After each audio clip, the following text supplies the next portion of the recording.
ಜನವರಿ 1ನೇ ತಾರೀಕಿಗೆ ಆದಂಥ ಗಲಭೆ ಬಗ್ಗೆ, ಆ ಗಲಭೆಯಲ್ಲಿ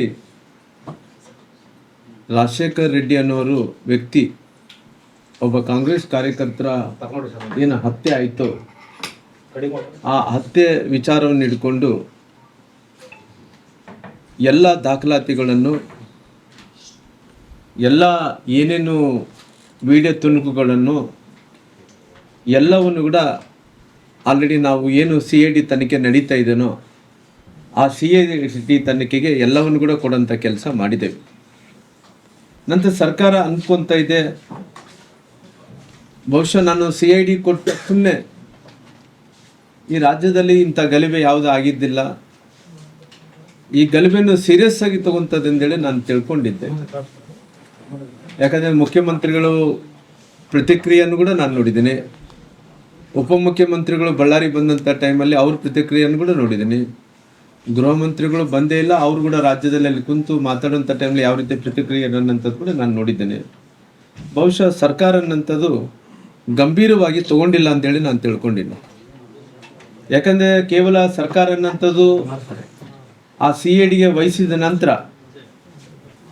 ಇವತ್ತು ಎಲ್ಲವನ್ನು ಕೂಡ ಮುಗ್ದೈತೆ ಅಂತ ತಿಳ್ಕೊಂಬಿಟ್ಟಾರ. ಇವತ್ತು CID ವಹಿಸಿದ ನಂತರ ಸರ್ಕಾರ ಏನಾಗಿದೆ, ಇವತ್ತು CID ವಹಿಸಿದಪ್ಪ ಅಂತೇಳಿ ಕೈಕೊಟ್ಕೊಂಡು ಕುಂತ್ಬಿಟ್ಟೈತೆ. ಹಂಗಾಗಿ ಇವತ್ತು ನಾವೇನಿವತ್ತು ನಮ್ಮ ಶಾಸಕರು ಜನಾರ್ದನ್ ರೆಡ್ಡಿ ಅವರ ಮನೆ ಮೇಲೆ ಏನು ಈ ದಾಳಿ ನಡೀತೋ, ಈ ದಾಳಿ ವಿಚಾರದ ಬಗ್ಗೆ ನಾವೇನು ಭಾರತೀಯ ಜನತಾ ಪಾರ್ಟಿ ಏನಿದೆಯೋ ಆದರೆ ಎಂಥ ಪರಿಸ್ಥಿತಿಯಲ್ಲೂ ಕೂಡ ನಾವು ಈ ಹೋರಾಟದಲ್ಲಿ ಹಿಂದೆ ಸರಿಯಲ್ಲ, ನಾವು ಕೈ ಬಿಡೋಂಥ ಪ್ರಶ್ನೆನೇ ಇಲ್ಲ. ಎಲ್ಲಿ ತನಕ ಕೂಡ ಈ CIDದಿಂದ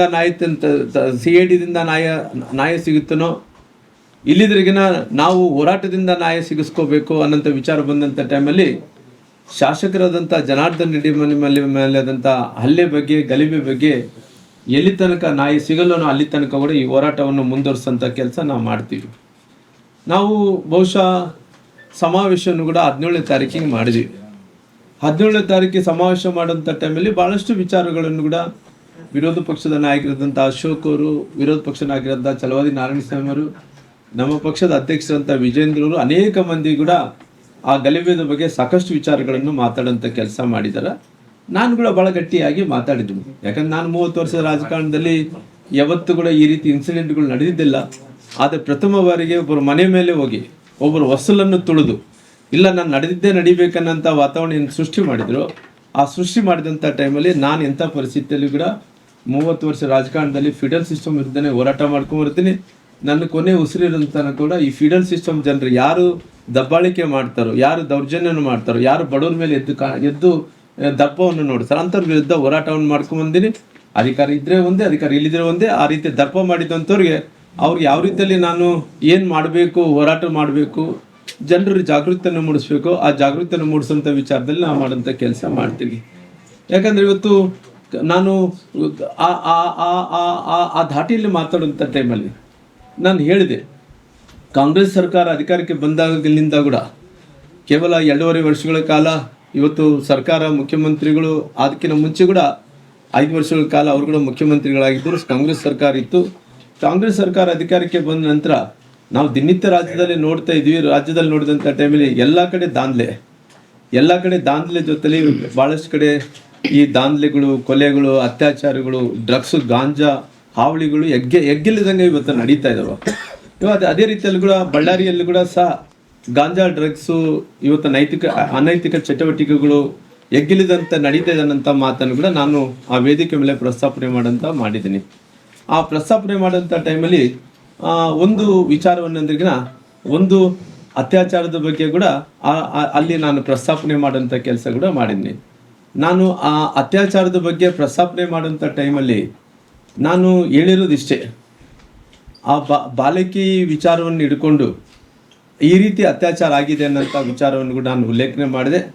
ನಾನು ಆ ಬಾಲಿಕೆ ಕುಟುಂಬಕ್ಕೆ ಅವ್ರು ಏನನ್ನ ನೋವಾಗಿದ್ರಿಗಿನ, ಅವ್ರಿಗೇನನ್ನು ಆಘಾತವಾಗಿದ್ದರು ಕೂಡ ಆ ಬಾಲಕಿ ಕುಟುಂಬಕ್ಕೆ ನಾನು ಕ್ಷಮೆಯನ್ನು ಕೂಡ ಯಾಚಿಸ್ತೀನಿ. ಯಾಕಂದರೆ ಇವತ್ತು ಆ ಕುಟುಂಬದ ಜೊತೆಲಿ ಇವತ್ತು ನಾನು ಕ್ಷಮೆ ಯಾಚನೆ ಮಾಡೋದ್ರ ಜೊತೆಲಿ ನಾನು ಆ ಸಂತ್ರಸ್ತ ಕುಟುಂಬದ ಜೊತೆಲಿ ರಾಮ್ಲು ಎಲ್ಲಿ ತನಕ ಕೂಡ ಆ ಕುಟುಂಬಕ್ಕೆ ನ್ಯಾಯವನ್ನು ಸಿಗಲ್ಲನೋ ಅಲ್ಲಿ ತನಕ ಅವ್ರ ಜೊತೆಲಿದ್ದು ಹೋರಾಟವನ್ನು ಮಾಡೋಂಥ ಕೆಲಸ ಮಾಡ್ತೀನಿ. ಯಾರಿಗೂ ಕೂಡ ಬೈ ಬೀಳೋದ ಅಗತ್ಯ ಇಲ್ಲ. ಆ ಕುಟುಂಬದ ಜೊತೆಲಿ ಭಾರತೀಯ ಜನತಾ ಪಾರ್ಟಿ ನಿಲ್ಲೋದ್ರ ಜೊತೆಲಿ ಆ ಕುಟುಂಬಕ್ಕೆ ನ್ಯಾಯವನ್ನು ಒದಗಿಸೋಂಥ ಕೆಲಸ ನಾವು ಮಾಡ್ತೀವಿ. ಅದಕ್ಕೋಸ್ಕರವಾಗಿ ನಾನು ಮತ್ತೊಮ್ಮೆ ಆ ಕುಟುಂಬದ ಬಗ್ಗೆ, ಆ ತಾಯಿ ತಂದೆಯವ್ರ ಬಗ್ಗೆ, ಆ ಮಗಳ ಬಗ್ಗೆ ಈ ರೀತಿ ಅವ್ರಿಗೇನೇನು ನೋವಾಗಿದ್ದರೆ ಕೂಡ ನಾನು ವಿಷಾದವನ್ನು ವ್ಯಕ್ತಪಡಿಸೋದ್ರ ಜೊತೆಲಿ ಅವ್ರ ಕ್ಷಮೆಯನ್ನು ಕೂಡ ನಾನು ಯಾಚನೆಯನ್ನು ಮಾಡ್ತೇನೆ. ಯಾಕಂದ್ರೆ ಇವತ್ತು ಈ ಗಾಂಜಾ, ಡ್ರಗ್ಸು, ಇವತ್ತು ಆನ್ಲೈನ್ ಬೆಟ್ಟಿಂಗ್ಗಳು, ಆನ್ಲೈನ್ ಚಟುವಟಿಕೆಗಳು, ಇಸ್ಪೇಟೆಲೆಗಳು, ಸಾಕಷ್ಟು ಓಸಿಗಳು, ಮಟಕಗಳು ಇವೆಲ್ಲ ನೋಡಿದಂಥ ಟೈಮಲ್ಲಿ ಕೂಡ ಇವತ್ತು ಎಲ್ಲರೂ ಕೂಡ ಬಳ್ಳಾರಿಯಲ್ಲಿ ಭಯಭ್ರಾಂತರಾಗಿದ್ದಾವೆ. ಇವತ್ತು ನಾನು ಭಾಳಷ್ಟು ಮಂದಿಗೆ ಜಾಗೃತಿಯನ್ನು ಮೂಡಿಸ್ಬೇಕು ಅನ್ನೋಂಥ ಕಾರಣದಿಂದ ಈ ರೀತಿ ಹೇಳಿದಿನಾಗಲಿ, ಯಾವುದೋ ರೀತಿಯಲ್ಲೂ ಕೂಡ ಯಾರಿಗೋ ಒಂದು ಕುಟುಂಬಕ್ಕೆ ನಾವು ಮಾಡಬೇಕು. ಆ ಮಗಳು ನನ್ನ ಮಗಳಿದ್ದಂತೆ. ನಾನು ಆ ಮಗಳಿಗೂ ಕೂಡ ಆ ಮಗಳನ್ನು ಆ ಪ್ರಸ್ತಾಪನೆ ಮಾಡಬಾರ್ದಾಯಿತು. ಮಾಡಿದ್ದೀನಿ. ಮಾಡಿದಕ್ಕೋಸ್ಕರವಾಗಿ ನನ್ನ ಮಗಳಂದೇಳಿ ತಿಳ್ಕೊಂಡು ನಾನು ಪ್ರಸ್ತಾಪನೆ ಮಾಡಿದ್ದೇನೆ. ಬೇರೆ ಉದ್ದೇಶ ಏನಿಲ್ಲ. ಹಂಗಾಗಿ ನಾನು ಪುರಾಣಗಳಲ್ಲಿ ನಾವು ಕೂಡ ಭಾಳಷ್ಟು ನೋಡಿದ್ವಿ. ಈ ಪುರಾಣದಲ್ಲಿ ನಾವು ನೋಡಿದಂಥ ಟೈಮಲ್ಲಿ ರಾಮಾಂಜನಾಚಾರ್ಯ ನೋಡಿದೀವಲ್ಲ, ರಾಮಾಂಜನಾಚಾರ್ಯ ಏನು ಹೇಳ್ತಾರೆ, ಓಂ ನಮೋ ನಾರಾಯಣ ಅನ್ನೋಂಥ ಶಬ್ದ ಬೀಜಾಕ್ಷರವನ್ನು ಅವ್ರ ಗುರುಗಳು ರಾಮಾಂಜನಾಚಾರ್ಯಗೆ ಕಿವಲ್ಲಿ ಹೇಳೋದಂಥ ಟೈಮಲ್ಲಿ ಅವ್ರು ಬೋಧಿಸ್ತಾರ, ಯಾರಿಗೆ ಹೇಳಬಾರ್ದು ಅಂತೇಳಿ. ಅವರು ಆ ಬೀಜಾಕ್ಷರನ್ನು ಕೇಳಿದಂಥವ್ರು ಎಲ್ಲರೂ ಕೂಡ ಸ್ವರ್ಗಕ್ಕೆ ಹೋಗ್ತಾರೆ ಅಂದೇಳಿ ರಾಮಾಂಜನಾಚಾರ್ಯಗೆ ಹೇಳಿದಂಥ ಟೈಮಲ್ಲಿ ಕೂಡ ಓ ನಮೋ ನಾರಾಯಣ ಅನ್ನೋಂಥ ಬೀಜಾಕ್ಷರವನ್ನು ಅವರು ನಾನು ಸ್ವರ್ಗಕ್ಕೆ ನರಕಕ್ಕೆ ಹೋದ್ರೆ ಕೂಡ ಪರವಾಗಿಲ್ಲ ಅಂದೇಳಿ ಕೇಳಿದವರೆಲ್ಲ ಕೂಡ ಸ್ವರ್ಗಕ್ಕೆ ಹೋಗ್ತಾರ, ನೀವು ಹೇಳಿದ್ರು ನರಕಕ್ಕೆ ಹೋಗ್ತೀರಿ ಅಂತೇಳಿ ರಾಮಾಂಜನಾಚಾರ್ಯ ಅವ್ರ ಗುರುಗಳು ಹೇಳಿದಂಥ ಟೈಮಲ್ಲಿ ಕೂಡ ಆ ರಾಮಾಂಜನಾಚಾರ್ಯ ಏನು ಮಾಡ್ತಾರೆ, ಗೋಪುರದ ಮೇಲೆ ಏರಿ ಏನಂತ ಹೇಳ್ತಾರೆ, ಓಂ ನಮೋ ನಾರಾಯಣ ಅಂತೇಳಿ ಅವ್ರು ಕೇಳಿದವರೆಲ್ಲ ಸ್ವರ್ಗಕ್ಕೆ ಹೋಗ್ತಾರ. ಆ ರಾಮಾಂಜನಾಚಾರ್ಯ ಏನಕ್ಕೆ ಹೇಳ್ತಾರೋ ಅವ್ರು ನರಕಕ್ಕೆ ಹೋಗ್ತಾರೆ. ಯಾಕಂದ್ರೆ ನಾನು ಕೇಳಿರೋಂಥ ವಿಚಾರ ಇಷ್ಟೇ, ಇವತ್ತು ನಾನು ಈ ಊರಿಗೆ ಒಳ್ಳೇದಾಗಬೇಕು. ಆ ಮಗಳ ವಿಚಾರವನ್ನು ಪ್ರಸ್ತಾಪನೆ ಮಾಡಿದಂಥ ಟೈಮಲ್ಲಿ ಈ ರೀತಿ ಅನೈತಿಕ ಡ್ರಗ್ಸು, ಗಾಂಜಾ, ಮಟಕ ಇವತ್ತು ಈ ನಮ್ಮ ನಗರಕ್ಕೆ, ನಮ್ಮ ಹೈದರಾಬಾದ್ ಕರ್ನಾಟಕಕ್ಕೆ ಇಂಡಿಪೆಂಡೆನ್ಸ್ ಸ್ವಾತಂತ್ರ್ಯ ಬಂದ ನಂತರ ಎಲ್ಲ ಶಾಸಕರನ್ನು ತಗೊಂಡು ಮೊದಲನೇ ಶಾಸಕನ ಹಿಡ್ಕೊಂಡು ನಂತರ ಅನೇಕ ಮಂದಿ ಶಾಸಕರು ಕೂಡ ಇವತ್ತು ನಾನು ನಗರದಲ್ಲಿ ಶಾಸಕರಾದಂಥ ಟೈಮಲ್ಲಿ ಕೂಡ ಇವತ್ತು ನಾರಾ ಭರತ್ ರೆಡ್ಡಿ ಅವರು ಶಾಸಕರಾದಂಥ ಟೈಮಲ್ಲಿ ಕೂಡ ಇವತ್ತು ಯಾವ ರೀತಿಯಲ್ಲಿ ಈ ಅನೈತಿಕ ಚಟುವಟಿಕೆಗಳು ಏನು ಆಗ್ತಾ ಇದೆ ಅಂತ ನೋಡಿ. ಇವತ್ತು ಎಲ್ಲಿ ನೋಡಿದ್ರೆ ಅಲ್ಲಿ ಕೂಡ ಇಸ್ಪೇಟೆಲ್ಲ ಆಡ್ತಾ ಇದಾರ. ಆನ್ಲೈನ್ ಇವತ್ತು ಎಲ್ಲ ರೀತಿಯಲ್ಲೂ ಕೂಡ ಯಾರೊಬ್ರು ಸಪೋರ್ಟ್ ಇರೋಕ್ಕೋಸ್ಕರ ನಡೀತಾರೆ. ನಾನು ಎಮ್ ಎಲ್ ಬ್ಲೇಮ್ ಮಾಡೋಕ್ಕೆ ಹೋಗಲ್ಲ. ಇವತ್ತು ಸಪೋರ್ಟ್ ಮಾಡ್ತಿರೋ ಕಾರಣ ಏನಾಗ್ತಾಯಿದೆ, ಅಕ್ರಮ ಸ್ಯಾಂಡ್ ಇವತ್ತು ಮರಳು ಗಣಿಗಾರಿಕೆ ನಡೀತಾ ಇದೆ. ಒಂದು ಕಡೆ ಇವತ್ತು ಇಸ್ಪೇಟೆಲ್ಲ ಕ್ಲಬ್ಗಳು ಓಣಿಯಲ್ಲಿ ಅಡ್ಡಾಡ್ತಾ ಇದೆ. ಇವತ್ತು ಎಲ್ಲ ವಾರ್ಡ್ಗಳಲ್ಲಿ ಇಸ್ಪೇಟೆಲ್ಲ ಕ್ಲಬ್ಗಳು ಅಡ್ಡಾಡ್ತಾ ಇದೆ. ಗಾಂಜಾಗಳು ಸಿಕ್ಕಾಪಟ್ಟಿ ಇವತ್ತು ಎಲ್ಲಿ ನೋಡಿದ್ರೆ ಗಾಂಜಾ, ಡ್ರಗ್ಸ್ ಮಾರಾಟ ಆಗ್ತಾ ಇದೆ. ಇವತ್ತು ಇವೆಲ್ಲ ಆದಂಥ ಟೈಮಲ್ಲಿ ಕೂಡ ನಾನು ಎಲ್ಲ ಒಂದು ಕಡೆ ಈ ರೀತಿ ಆಗೋದ್ರಿಂದ ಮಕ್ಕಳಿಗೆ ಅವ್ರಿಗೆ ಯಾವ ರೀತಿಯಲ್ಲಿ ಕೂಡ ಅಂದರೆ ಮಕ್ಕಳಿಗೆ ಯಾರನ್ನು ಶಾಲೆಗೆ ಕಳಿಸ್ಬೇಕಾದ್ರೆ ಭಯ ಆಗುತ್ತೆ ಅನ್ನೋಂಥ ವಿಚಾರವನ್ನು ಕೂಡ ಉಲ್ಲೇಖನ ಮಾಡಿದ್ನಿ. ಅದಕ್ಕೋಸ್ಕರವಾಗಿ ಇವತ್ತು ರಾಮಾಂಜನಾಚಾರ್ಯ ಒಂದು ಬೀಜಾಕ್ಷರವನ್ನು ಕೂಡ ನಾನು ಹೇಳುವಂಥ ಕೆಲಸ ಮಾಡಿದ್ನಿ. ಹಂಗಾಗಿ ಇವತ್ತು ನಾನು ನೋಡೋಂಥ ಟೈಮಲ್ಲಿ ಕೂಡ ಇವತ್ತು ಮಹರ್ಷಿ ವಾಲ್ಮೀಕಿ ಅಭಿವೃದ್ಧಿ ನಿಗಮದಲ್ಲಿ ತೆಲಂಗಾಣ ಚುನಾವಣೆ ನಡೀತು. ಸುಮಾರಾಗಿ 187 ಕೋಟಿ ರೂಪಾಯಿ ಭ್ರಷ್ಟಾಚಾರ ಮಾಡಿದ ನಂತರ ತೆಲಂಗಾಣ ಚುನಾವಣೆ ನಡೀತು. ಅದ್ರ ಜೊತೆಲಿ ತೆಲಂಗಾಣ ಚುನಾವಣೆ ಜೊತೆಲಿ ನಮ್ಮ ಕರ್ನಾಟಕದಲ್ಲಿ ಕೂಡ ಇವತ್ತು ಲೋಕಸಭೆ ಚುನಾವಣೆಗಳು ನಡೀತು. ಆ ಲೋಕಸಭೆ ಚುನಾವಣೆಗಳು ನೋಡಿದಂಥ ಟೈಮಲ್ಲಿ 187 ಕೋಟಿ ರೂಪಾಯಿ ಭ್ರಷ್ಟಾಚಾರ ಮಾಡ್ತಾವ. ಆ ಭ್ರಷ್ಟಾಚಾರದ ಹಣದಿಂದ ತೆಲಂಗಾಣ ಎಲೆಕ್ಷನ್ ಮಾಡ್ತಾರೆ. ಆ ತೆಲಂಗಾಣ ಎಲೆಕ್ಷನ್ದಿಂದ ಮತ್ತೆ ಲೋಕಸಭೆ ಚುನಾವಣೆಗಳು ಕೂಡ ಮಾಡ್ತಾರೆ. ಆ ಚುನಾವಣೆಯಲ್ಲಿ ನಾವೆಲ್ಲರೂ ಕೂಡ ಸೋಲಂಥ ಕೆಲಸ ಆಗುತ್ತೆ. ಅದೇ ರೀತಿಯಲ್ಲಿ ನಾವು ನೋಡಿದಂಥ ಟೈಮಲ್ಲಿ ಮೊನ್ನೆ ನಡೆದಂಥ ಅಬಕಾರಿ ಇಲಾಖೆಯಲ್ಲಿ ಭ್ರಷ್ಟಾಚಾರ ಹಗರಣವನ್ನು ನೋಡಿದಂಥ ಟೈಮಲ್ಲಿ ಇವತ್ತು ಇದು ಯಾವ ರೀತಿಯಲ್ಲಿ ಅಂದ್ರೆಗಿನ ಅಲ್ಲಿ ನಡೆಯುವಂಥ ಟೈಮಲ್ಲಿ ಮಹರ್ಷಿ ವಾಲ್ಮೀಕಿ ಅಭಿವೃದ್ಧಿ ನಿಗಮದಲ್ಲಿ 187 ಕೋಟಿ ರೂಪಾಯಿ ಭ್ರಷ್ಟಾಚಾರ ಆದಂಥ ಟೈಮಲ್ಲಿ ತೆಲಂಗಾಣ ಚುನಾವಣೆ ಬಂತು. ಚುನಾವಣೆ ಆದ ನಂತರ ಮತ್ತೆ ಲೋಕಸಭೆ ಚುನಾವಣೆಗಳು ಬಂತು. ಅವಾಗ ಕೂಡ ಎಲೆಕ್ಷನ್ ಟೈಮ್ ಇತ್ತು. ಇವಾಗ ನಾವೆಲ್ಲರೂ ಕೂಡ ಏನು ಆಗ್ತಾ ಇದೆ ಅಂದ್ರೆಗಿನ ಮುಂದಿನ ದಿನಗಳಲ್ಲಿ ಪಂಚರಾಜ್ಯಗಳು ಚುನಾವಣೆಗಳಿದಾವೆ. ಈ ಪಂಚರಾಜ್ಯ ಚುನಾವಣೆಗಳು ಏನಿದಾವೋ ಆ ಪಂಚರಾಜ್ಯ ಚುನಾವಣೆಗಳನ್ನು ಅವರು ದೃಷ್ಟಿಯಲ್ಲಿ ಇಟ್ಕೊಂಡು ಆ ಪಂಚರಾಜ್ಯ ಚುನಾವಣೆ ಗೆಲ್ಲಬೇಕನ್ನೋಂಥ ಕಾರಣದಿಂದ ಇವತ್ತು ಅಬಕಾರಿ ಇಲಾಖೆಯಲ್ಲಿ ಕೂಡ ದೊಡ್ಡ ಹಗರಣ ನಡೆದಿದೆ. ಈ ಹಗರಣದಲ್ಲಿ ಕೂಡ ನೇರವಾಗಿ ಯಾರು ಕಾರಣ ಆಗಿದ್ದಾರ, ಏನು ಇವತ್ತು ಅವರು ಮಂತ್ರಿಗಳಾದಂಥ ಏನು ತಿಮ್ಲಾಪುರದವರು ಆರ್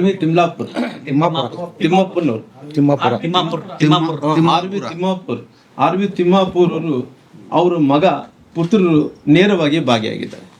ಆ ನೇರವಾಗಿ ಭಾಗಿಯಾದಂಥ ಟೈಮಲ್ಲಿ ಅವರು ಆರ್ ವಿ ತಿಮ್ಮಾಪುರ್ ಹೇಳ್ತಾರ, ಆ ಆಡಿಯೋ ರಿಲೀಸ್ ಆದಂಥ ಟೈಮಲ್ಲಿ ಅವ್ರು ಏನು ಹೇಳ್ತಾರೆ, ಅದನ್ನು ಪ್ರೂವ್ ಮಾಡಿರಿ ಅನ್ನೋಂಥ ಮಾತನ್ನು ಹೇಳ್ತಾರೆ. ಯಾಕಂದರೆ ಇವತ್ತು ಅವ್ರ ಮಗನೇ ನೇರವಾಗಿ ಈ ಭ್ರಷ್ಟಾಚಾರದಲ್ಲಿ ಇವತ್ತು ಶಾಮೀಲಾಗಿ ಆ ಶಾಮೀಲಾದಂಥ ಟೈಮಲ್ಲಿ ಆಡಿಯೋ ಬಿಡುಗಡೆ ಆದ ನಂತರ ಕೂಡ ಆದ ನಂತರ ಅವ್ರ ಮಗ ನೇರವಾಗಿ ಪಾಲ್ದಾರ್ ಆಗಿದ್ರು ಈ ಭ್ರಷ್ಟಾಚಾರದಲ್ಲಿದ್ದರೆ ಕೂಡ ಅವ್ರ ಮಂತ್ರಿಗಳು ಏನು ಹೇಳ್ತಾರೆ, ಅದನ್ನು ಪ್ರೂವ್ ಮಾಡಿರಿ ಅನ್ನೋಂಥ ಹೇಳಿಕೆಗಳು ಕೊಡೋಂಥ ಕೆಲಸ ಮಾಡ್ತಾರೆ. ಅದಕ್ಕೋಸ್ಕರವಾಗಿ ಇವತ್ತು ನೋಡಿದಂಥ ಟೈಮಲ್ಲಿ ಒಂದು ಕಡೆ ನಾವೆಲ್ಲರೂ ಕೂಡ ಸಚಿವ ಸಂಪುಟದಲ್ಲಿದ್ದಂಥ ಇವತ್ತು ಮುಖ್ಯಮಂತ್ರಿಗಳು ಏನು ಹೇಳ್ತಾ ಇದ್ದಾರೆ, ಒಂದು ಕಡೆ ನಾನು ಮುಖ್ಯಮಂತ್ರಿಗಳು ಏನು ಇವತ್ತು ಸಿದ್ದರಾಮಯ್ಯನವರು ಮತ್ತು ಡಿ.ಕೆ. ಶಿವಕುಮಾರ್ ಅವರು ನಾನು ಮುಖ್ಯಮಂತ್ರಿ ಆಗಬೇಕೇನೆಂದು ಜಗಳ ಮಾಡ್ತಾಯಿದ್ರು. ಅಲ್ಲಿ ಸಿದ್ದರಾಮಯ್ಯವರು ಏನು ಹೇಳ್ತಾ ಇದ್ದಾರೆ, ಹೋಗಿ ಅಲ್ಲಿ ಡೆಲ್ಲಿಗೆ ಹೋಗಿ ರಾಹುಲ್ ಗಾಂಧಿ ಜೊತೆ ಮಾತಾಡಿ ಕ್ಯಾಬಿನೆಟ್ ಏನಿದೆಯೋ ಅದನ್ನು ಎಕ್ಸ್ಪೆನ್ಷನ್ ಮಾಡೋದ್ರ ಜೊತೆಲಿ ಪುನರ್ರಚನೆ ಮಾಡಬೇಕಂದೇಳಿ ಅವ್ರು ಪರ್ಮಿಷನ್ ತೊಗೊಂಬರ್ಬೇಕಂತ ಪ್ರಯತ್ನ ಮಾಡ್ತಾರೆ. ಇವ್ರು ಏನು ಹೇಳ್ತಾರೆ, ಪುನರ್ರಚನೆ ಮಾಡೋದು ಬೇಡ, ನನಗೆ ಮುಖ್ಯಮಂತ್ರಿಗೆ ಅವಕಾಶ ಮಾಡಿಕೊಡ್ರಿ ಅಂತೇಳಿ ಹೇಳ್ತಾರೆ. ಹೇಳಿದಂಥ ಟೈಮಲ್ಲಿ ಕೂಡ ಹೈಕಮಾಂಡಲ್ಲಿ ಇವತ್ತು ಸಾಕಷ್ಟು ಡಿ.ಕೆ. ಶಿವಕುಮಾರ್ ಅವರು ಒಂದು ಮಾತು, ನಂತರ ಇವತ್ತು ಸಿದ್ದರಾಮಯ್ಯರು ಒಂದು ಮಾತನ್ನಂತ ನೋಡಿದಂಥ ಟೈಮಲ್ಲಿ ಇವತ್ತು ಕ್ಯಾಬಿನೆಟ್ದಲ್ಲಿದ್ದಂಥ ಮಂತ್ರಿಗಳೆಲ್ಲರೂ ಕೂಡ ನೋಡಿದಂಥ ಟೈಮಲ್ಲಿ ಇವತ್ತು ಅವ್ರು ಯಾರು ಹೇಳೋರಿಲ್ಲ ಕೇಳೋರಿಲ್ಲ. ಭ್ರಷ್ಟಾಚಾರ ಅಂತ ಸಂಪೂರ್ಣವಾಗಿ ಎಲ್ಲ ಇಲಾಖೆಯಲ್ಲೇ ನಡೀತಾರೆ. ಇಲಾಖೆಯಲ್ಲಿ ನಡೆಯುವಂಥ ಟೈಮಲ್ಲಿ ಕೂಡ ಇವತ್ತು ಮುಖ್ಯಮಂತ್ರಿಗಳು ಅವರಲ್ಲೇ ಅವರು ಬಿಜಿ ಆದಂಥ ಟೈಮಲ್ಲಿ ಅವರಲ್ಲಿ ಮಂತ್ರಿಗಳಲ್ಲಿ ಇದ್ದಂಥವ್ರನ್ನ ಅವ್ರಿಗೆ ಕೈಯಲ್ಲಿ ಹಿಡಿತಾ ಇಲ್ಲಾರ್ದಂಥ ಟೈಮಲ್ಲಿ ಯಾವ ಮಂತ್ರಿಗಳು ಕೂಡ ಭ್ರಷ್ಟಾಚಾರ ಇಲ್ಲದಂಥ ಕೆಲಸಗಳು ಎಲ್ಲ ಇಲಾಖೆಯಲ್ಲಿ ಕೂಡ ಭ್ರಷ್ಟಾಚಾರ ಆಗೋಂಥ ಕೆಲಸ ಮಾಡ್ತಾಯಿದೆ. ಇವತ್ತು ನೈಜ ಉದಾಹರಣೆ ಅಂದ್ರೆ ಇವತ್ತು ಅಬಕಾರಿ ಇಲಾಖೆಯಲ್ಲಿ ಅನ್ನೋಂಥ ಮಾತನ್ನು ಹೇಳಬೇಕಾಗುತ್ತೆ. ಅದಕ್ಕೋಸ್ಕರವಾಗಿ ನಾನು RB ತಿಮ್ಮಾಪುರ್ ಅವ್ರನ್ನ ಆದಷ್ಟು ಬೇಗನೆ ಸಚಿವ ಸಂಪುಟದಿಂದ ಕೈ ಬಿಡಬೇಕು. ಯಾಕಂದರೆ ಇವತ್ತು ಸಚಿವ ಸಂಪುಟದಿಂದ ಕೈ ಬಿಡಬೇಕು, ಅವ್ರನ್ನ ಆದಷ್ಟು ಶೀಘ್ರದಲ್ಲಿ ಅವ್ರು ಕೂಡಲೇ ರಾಜೀನಾಮೆಯನ್ನು ತೊಗೋಬೇಕು. ಎಷ್ಟು ಒಳಗಡೆ ರಾಜೀನಾಮೆಯನ್ನು ತೊಗೋಬೇಕಂದ್ರಿಗಿನ ಇವತ್ತೇನು ನಾನು ನೋಡ್ತಾ ಇದ್ದೆ, ಇದಕ್ಕಿಂತ ಮುಂಚೆ ನಮ್ಮ ರಾಜಣ್ಣನವರು KN ರಾಜಣ್ಣನವರು ಏನು ತಪ್ಪೇ ಮಾಡಿದ್ದಿಲ್ಲ, ರಾತ್ರಿ ಅವ್ರು ರಾಜೀನಾಮೆ ತೊಗೊಂಡಂಥ ಟೈಮಲ್ಲಿ ಕೂಡ ಇವತ್ತು ಭ್ರಷ್ಟಾಚಾರದ ಸಿಗಾಕೊಂಡಿದ್ದಂಥ RB ತಿಮ್ಮಾಪುರ್ ಅವ್ರು ಕೂಡ ಮಂತ್ರಿಮಂಡಲದಿಂದ ಕೈ ಬಿಡಬೇಕಾಗುತ್ತೆ. ಅವ್ರು ಕೂಡ ತಕ್ಷಣ ರಾಜೀನಾಮೆಯನ್ನು ತೊಗೋಬೇಕು. ಅದಕ್ಕೋಸ್ಕರವಾಗಿ ಇವತ್ತು ಕರ್ನಾಟಕ ರಾಜ್ಯದಲ್ಲಿ ಇವತ್ತು ಪಂಚರಾಜ್ಯಗಳು ಚುನಾವಣೆ ನಡೀತಿರೋ ಕಾರಣ ATM ಥರ ಇವತ್ತು ಈ ಸರ್ಕಾರ ಇವತ್ತು ನಡೀತಾ ಇದೆ. ಇವತ್ತು ಪಂಚರಾಜ್ಯ ಚುನಾವಣೆಗಳು ಕೂಡ ಯಾವ ಇಲಾಖೆಯಲ್ಲಿ ಭ್ರಷ್ಟಾಚಾರ ಮಾಡ್ತಾರೋ ಗೊತ್ತಿಲ್ಲ. ಎಲೆಕ್ಷನ್ ಬಂದರೆ ಸಾಕು ಭ್ರಷ್ಟಾಚಾರ ಮಾಡೋದು ಬಿಟ್ಟಿಗಿನ ಯಾವುದೂ ಇಲ್ಲ. ಅದಕ್ಕೋಸ್ಕರವಾಗಿ ಇವತ್ತು ಆದಷ್ಟು ಅಂದ್ರಿಗಿನ ಏನು ಮುಂದಿನ ದಿನಗಳಲ್ಲಿ ಅಂದರೆ ಈ ಡೇಟ್ ಕೂಡ ವಿಧಾನಸೌಧ ಫಿಕ್ಸ್ ಮಾಡಿರ್ಬೇಕಲ್ಲ, 22ನೇ ತಾರೀಕು ಅಧಿವೇಶನ ಏನು ಪ್ರಾರಂಭ ಆಗುವಂಥ ಟೈಮಲ್ಲಿ ರಾಜ್ಯಪಾಲರು ಏನು ಭಾಷಣ ಆಗುತ್ತೇನೋ ಆ ಭಾಷಣಕ್ಕಿಂತ ಮುಂಚೆನೇ RB ತಿಮ್ಮಾಪುರನ್ನ ತಕ್ಷಣ ರಾಜೀನಾಮೆಯನ್ನು ಕೊಡಿಸ್ಬೇಕು ಅನ್ನೋಂಥ ಒತ್ತಾಯವನ್ನು ನಮ್ಮ ಭಾರತೀಯ ಜನತಾ ಪಾರ್ಟಿಯಿಂದ ಮಾಡ್ತಾಯಿದ್ವಿ. ಅದಕ್ಕೋಸ್ಕರ ನಮ್ಮ ರಾಜ್ಯಾಧ್ಯಕ್ಷರು ನಿನ್ನೆ ಕೂಡ ಪ್ರಸ್ತಾಪನೆ ಮಾಡ್ತಾಯಿದ್ರು. ರಾಮ್ಲೋರೆ ಮುಂದಿನ ದಿನಗಳಲ್ಲಿ ಭಾರತೀಯ ಜನತಾ ಪಾರ್ಟಿ ಇಡೀ ರಾಜ್ಯದಾದ್ಯಂತ ಹೋರಾಟವನ್ನು ಮಾಡೋಣ. ಎಲ್ಲಿ ತನಕ ಕೂಡ ಈ ತಿಮ್ಲಾಪುರದವರು ರಾಜೀನಾಮೆ ಕೊಡಲ್ಲನೋ ಅಲ್ಲಿ ತನಕ ಕೂಡ ನಾವು ಈ ಹೋರಾಟವನ್ನು ಮುಂದುವರಿಸಬೇಕನ್ನೋಂಥ ಒತ್ತಾಯವನ್ನು ಕೂಡ ಮಾಡ್ತಾಯಿದ್ರು. ರಾಜ್ಯಪಾಲರನ್ನ ಭಾಷಣಕ್ಕಿಂತ ಮುಂಚೆನೆ RB ತಿಮ್ಲಾಪುರ ರಾಜೀನಾಮೆ ಕೊಡಬೇಕನ್ನೋಂಥ ಒತ್ತಾಯವನ್ನು ಕೂಡ ನಾನು ಮಾಡ್ತೀನಿ. ಬಳ್ಳಾರಿಯ ನಿರಂತರ ಸುದ್ದಿಗಾಗಿ ಬಳ್ಳಾರಿ ಬೆಳಗಾಯಿತು ಚಾನೆಲ್ನ ಸಬ್ಸ್ಕ್ರೈಬ್ ಮಾಡಿ ಹಾಗೂ ಬೆಲ್ ಐಕಾನ್ ಒತ್ತಿ.